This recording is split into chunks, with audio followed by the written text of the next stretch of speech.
तो देखिए पिछले हमने क्लास में कुछ पढ़े श्रेणी क्रम किसे कहते हैं। पिछले क्लास में कुछ पढ़े बाबू, श्रेणी क्रम किसे कहते हैं। अब श्रेणी क्रम के फॉर्मूला को डेराइव करेंगे। तो पिछले क्लास में हमने कै प्रतिरोध लिए थे बाबू? कै प्रतिरोध? कै प्रतिरोध? तो 3 प्रतिरोध। तो डिफिनेशन बनाने के लिए देखिए फार्मूला लाने के लिए सबसे पहले फिगर बनाया जाता है। सबसे पहले फिगर बनाया जाता है।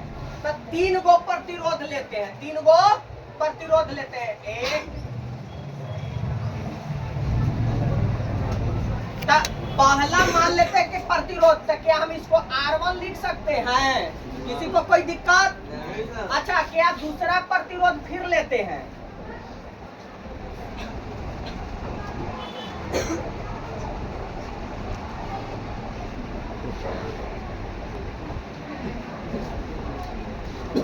क्या बाबू दूसरा प्रतिरोध ले लिए? एक और प्रतिरोध ले लेंगे।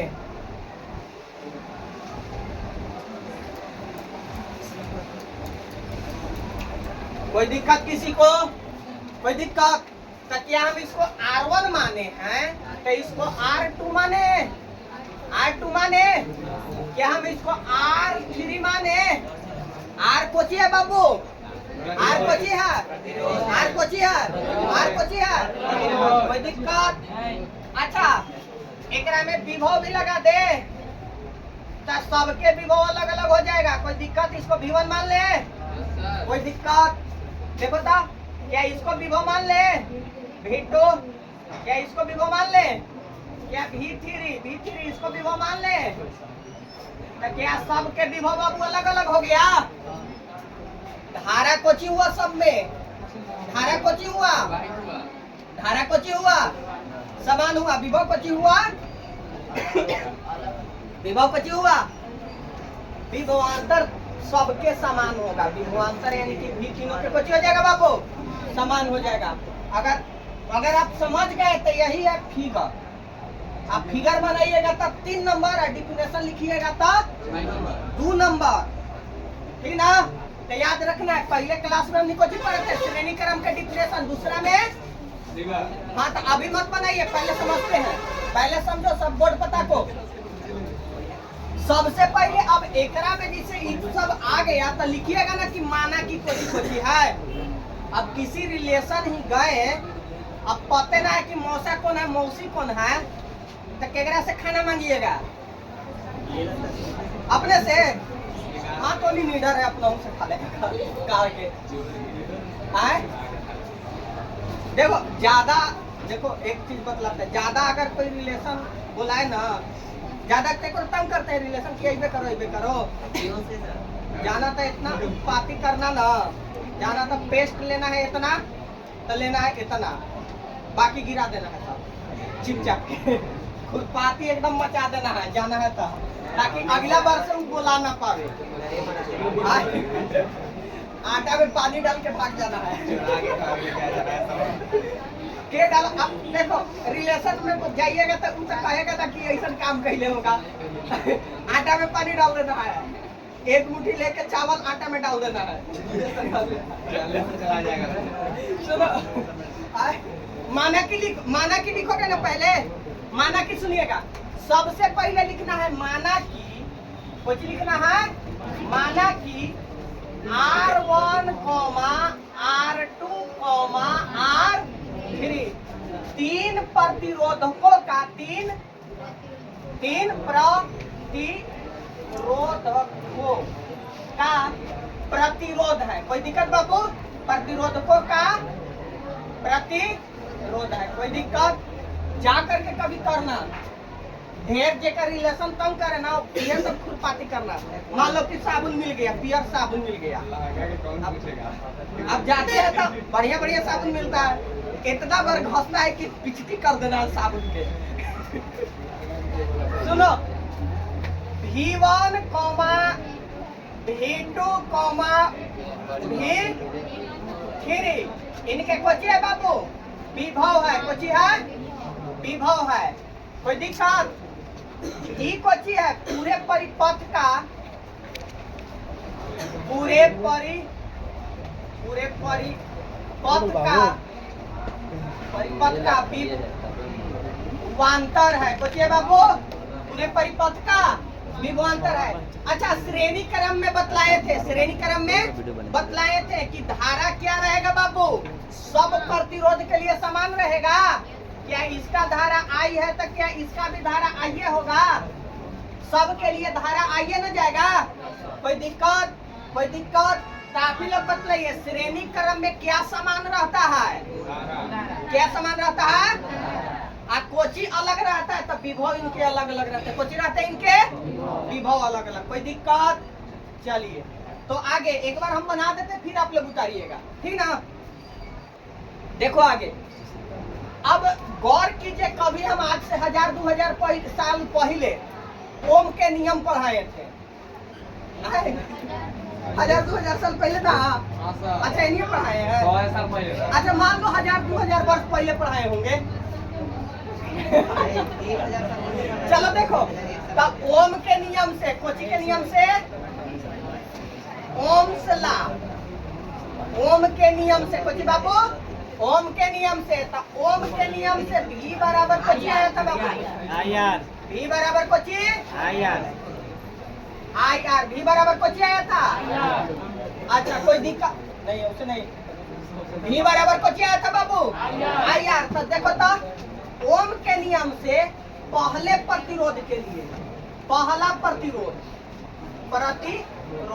गौर से देखो तो बाबू, यदि पहला प्रतिरोध में चले तो देखिए तो क्या V1 बराबर I तो कॉमन है ना? I तो कॉमन है ना?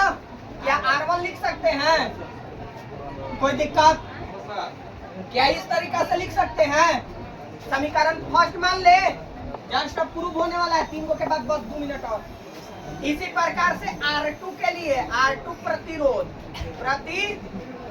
R2 प्रतिरोध, क्या V2 बराबर IR2 लिख सकते हैं? कोई R3 बराबर, पीछे दिखाई दे रहा है ना जी?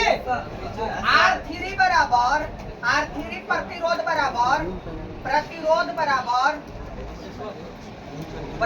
बराबर V3, क्या हम V3 IR3 लिख सकते हैं? क्या इसको समीकरण पहला मान ले? क्या इसको इसको समीकरण दूसरा मान ले? क्या इसको समीकरण थर्ड मान ले? कोई दिक्कत? कोई दिक्कत? अब देखो 1 2 3 3 विभव, धारा 3, धारा तो सबके लिए क्या? प्रतिरोध भी 3, प्रतिरोध भी 3। यहाँ पढ़ी बनाए ना? गौर से बाबू देखो, समीकरण 1, समीकरण 2 प्लस समीकरण 3 को जोड़ने पर, क्या करने पर? लड़ने पर ना, कोची पर? जोड़ने पर ना। तो देखो तो V1 plus V2 plus V1 plus V2 plus V3 बराबर IR1 plus IR2 plus IR। बतलाइए, कोई दिक्कत? कोई दिक्कत? अरे पीछे पगला समझ लो, हर जिंदगी का बाहर कमा ही पड़ेगा, समझो। देखो तो बाबू, जिंदगी में एक बाबू 10वां है, ये अपना जिंदगी को सुधार सकते हैं। अगर आप 10वां में नहीं समझे तो 11वां में तो आप लिख करके ले लीजिए कि कभी सुधरे के कोई गुंजाइश नहीं है। 10वां आधार होता है, 10वां में सुधर गए, बढ़िया से पढ़ लिए, बढ़िया नंबर आ गया तो समझिए कि बहुत ही अच्छा है। मतलब फिर तो बैग टाइम के बाहर मुंडरा कमाएला नहीं है। आगे देखो, V1 plus V2 plus V। अच्छा देखो, I तीनों में समान है ना? क्या I को हम कॉमन कर सकते हैं? क्या हम लिख सकते हैं R1 plus R2 plus R? कोई दिक्कत बाबू? कोई दिक्कत? ये तीनों बराबर भी बोल सकते हैं, ठीक ना? ये इतना बराबर भी बोल सकते हैं, और यहाँ पर R1 plus R2 plus R। कोई दिक्कत? कोई दिक्कत बाबू? चलो यहाँ से एक चीज लिखेंगे, गौर से देखो तो, V बराबर आई आर था। V बराबर कुछ आया था बाबू, V बराबर कुछ आया था। तो क्या हम V को हटा करके आई आर लिख दे? क्या हम V को हटा करके आई आर लिख सकते हैं? V को हटाकर आई आर लिख सकते हैं ना? तो क्या आई आर लिख दे? आई आर बराबर हो जाएगा R1 plus R2 plus R। कोई दिक्कत? एक मिनट, आई आर लिख दे बराबर आई हो जाएगा। अच्छा, आर से आर गया मुंगेरा घूमे, सॉरी आई से आई कहाँ गया?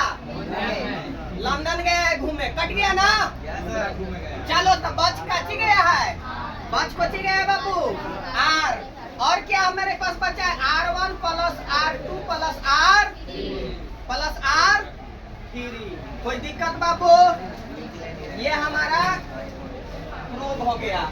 तो ये 5 नंबर के क्वेश्चन है, ठीक है? ठीक ना? तो याद रखिएगा, इसको घर पे जाके 2 से 3 बार बना लीजिएगा। आसान है कि नहीं? अरे बोलो, है कि नहीं? अरे जिसे मोदी जी बोलते हैं भारत माता की जय जय, तो आसान है ना? अब बोलो, चलो ठीक है।